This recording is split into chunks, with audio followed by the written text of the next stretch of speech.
Okay guys, so we're getting ready to start our Black History Month portraits. The first thing you need to do after watching the video is to choose the person you want to make a portrait of. So I chose Martin Luther King.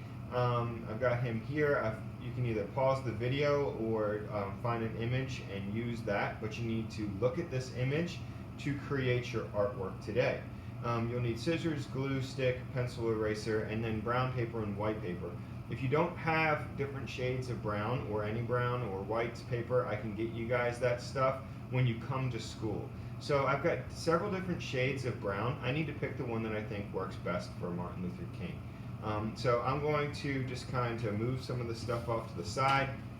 I'm going to grab a color or shade that I think would work good and move everything else off to the side except for my pencil and my eraser. That will be all I need for right now is the image of the person I'm creating, the shade of paper, and my pencil and eraser to get started.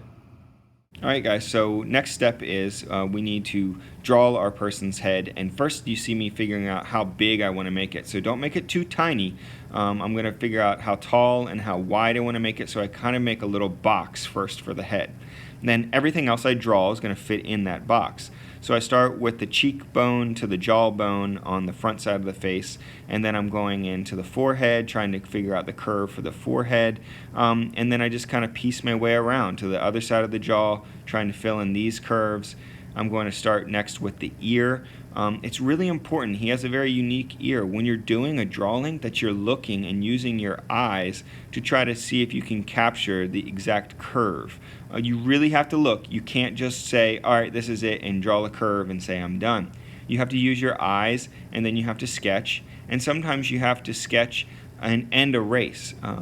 So if you make a mistake or something doesn't look right, grab your eraser, like you see me here, and try to fix the curve.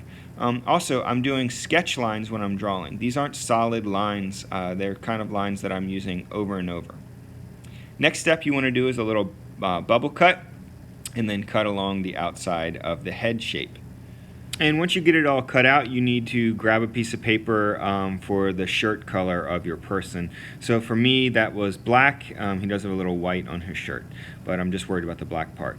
First step is I just kind of got this big piece of black paper. I want to cut it down to the size I think that the shirt's going to be. You see me laying the head over top, and now I'm kind of drawing off to the side, the angle down, and then the angle off to the side of that, and then where it's coming out and down from his chin.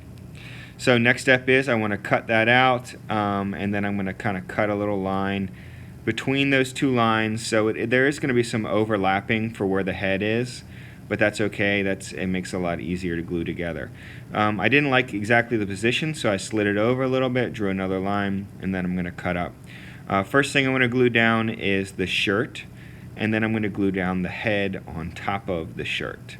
So I get that into position, and then you see me taking my head shape, and then I'm going to glue that down. It's white on the back because I accidentally glued it down first, and then I had to cut it out and show you guys how to do the shirt. So now that that's all glued down, I'm ready to go. I'm going to erase some of the stray lines on the head and erase some of the stray lines on the shirt. Okay, so now we have finished part one of our project, drawing the face shape and shirt shape and gluing those down together to kind of get the base for our artwork to start. The next step is going to be drawing the actual face and adding some details, and then after that we will be coloring and kind of finalizing everything. When you get your project done, make sure to upload it so I can check it out. Take your time drawing, try to really get the right angles, sizes, and shapes when you are drawing your person. Alright, thanks guys.